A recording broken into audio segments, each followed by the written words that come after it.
Accounting no problem में आपका स्वागत है। मैं हूं आरती। आगे बढ़ने से पहले हमारी आपसे प्रार्थना है, कृपया सोचें, आप डेटा एंट्री ऑपरेटर यानी बाबू बनना चाहते हैं या अकाउंटेंट? आप टैली का अधूरा ज्ञान प्राप्त करना चाहते हैं या उसके विद्वान बनना चाहते हैं? यदि आप अकाउंटेंट या विद्वान बनना चाहते हैं तो हमारा आपसे निवेदन है, इस वीडियो सीरीज की सभी वीडियोस को एक एक करके क्रमानुसार ही देखें। वीडियोस को क्रमानुसार देखने के दो तरीके हैं। पहला है हमारी वेबसाइट द्वारा और दूसरा हमारे YouTube चैनल की प्लेलिस्ट द्वारा। टैली के इस वीडियो सीरीज के आज के अध्याय में आप जानेंगे लेजर क्या है तथा जर्नल से लेजर में पोस्टिंग कैसे की जाती है। पिछली वीडियो में हमने जर्नल क्या है, इसमें ट्रांजैक्शन कैसे रिकॉर्ड करते हैं, ये बताया था।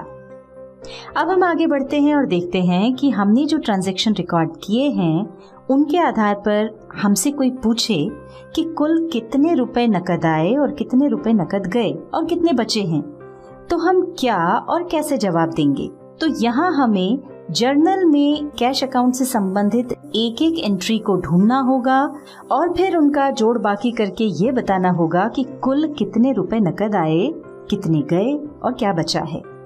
इस तरह की जोड़ बाकी या हिसाब किताब से बचने का स्थायी समाधान है कि हमने जर्नल में जो ट्रांजैक्शन एंट्रीज की हैं उन्हें छांटकर यानी उन्हें क्लासिफाई करके उनकी पोस्टिंग संबंधित अकाउंट में कर दें।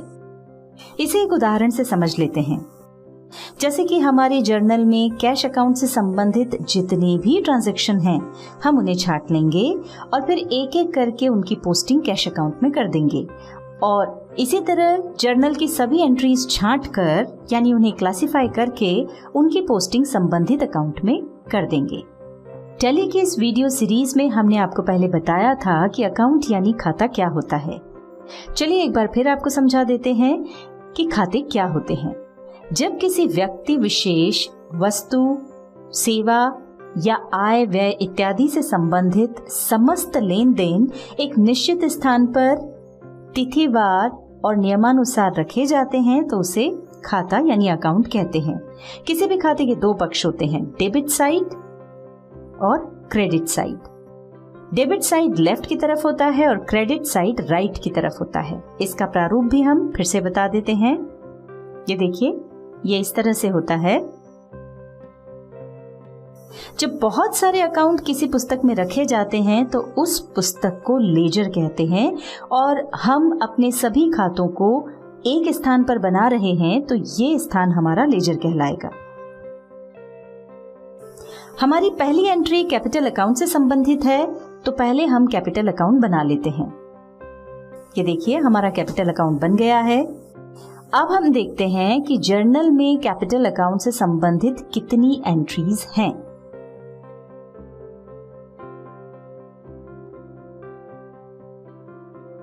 जर्नल में कैपिटल अकाउंट से संबंधित एक ही एंट्री है तो हम उसकी पोस्टिंग कैपिटल अकाउंट में कर देते हैं।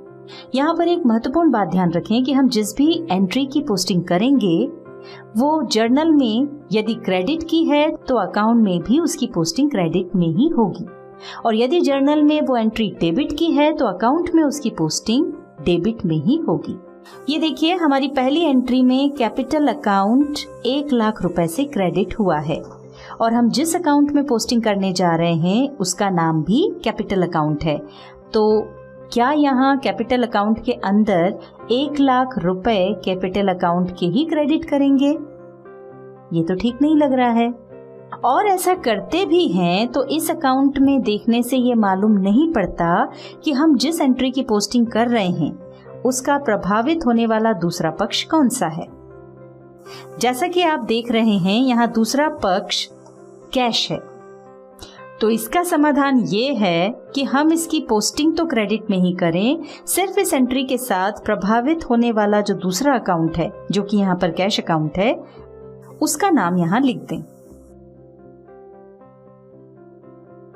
हमने इस एंट्री की पोस्टिंग कर दी है, उसकी पहचान के लिए हम इसका कलर येलो कर देते हैं।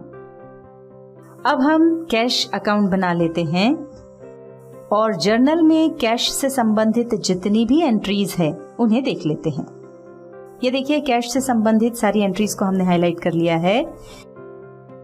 अब हम कैश की पहली एंट्री ले रहे हैं। ये डेबिट की एंट्री है, तो हमें इसकी पोस्टिंग तो कैश अकाउंट में डेबिट में ही करनी है, सिर्फ पर्टिकुलर में हम दूसरे पक्ष का नाम लिख देंगे।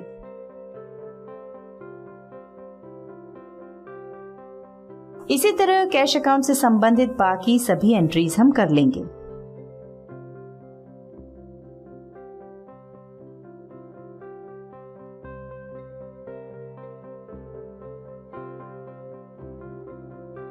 हमने कैश अकाउंट से संबंधित सभी एंट्रीज की पोस्टिंग कर ली है और अब इसी तरह बाकी सभी अकाउंट बनाकर उन अकाउंट्स में जर्नल से पोस्टिंग कर देंगे। हमारी जर्नल की सभी पोस्टिंग उनसे संबंधित अकाउंट्स में यानी लेजर में हो गई है।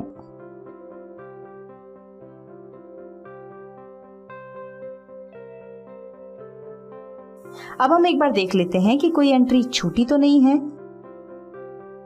ये देखिए, यहाँ पर सभी ट्रांजैक्शन पीले दिखाई पड़ रहे हैं, यानी सभी पोस्टिंग हो गई है।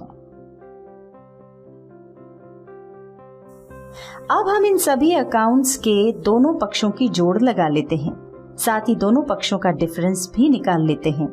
यही डिफरेंस इन अकाउंट्स का बैलेंस कहलाता है। देखिए, कैपिटल अकाउंट में एक ही एंट्री है, इसका मतलब यही इसका बैलेंस है। अब कैश अकाउंट के दोनों पक्षों का जोड़ लगाकर जिस ओर का टोटल ज्यादा है उसमें से कम वाला अमाउंट घटा देते हैं। ये इस खाते का बैलेंस आ गया है। इस तरह अब हमसे कोई कैश अकाउंट के बारे में पूछे तो हम बता सकते हैं कि हमारे पास कुल 1,75,000 रुपए आए, जिसमें से 88,100 रुपए चले गए और 86,900 रुपए शेष हैं। अब हम इसी तरह जोड़ बाकी करते हुए नीचे की ओर बढ़ते हैं। ये देखिए, यहाँ पर परचेस अकाउंट में 2 एंट्रीज है, इन दोनों की जोड़ ही इस खाते का बैलेंस कहलाएगा।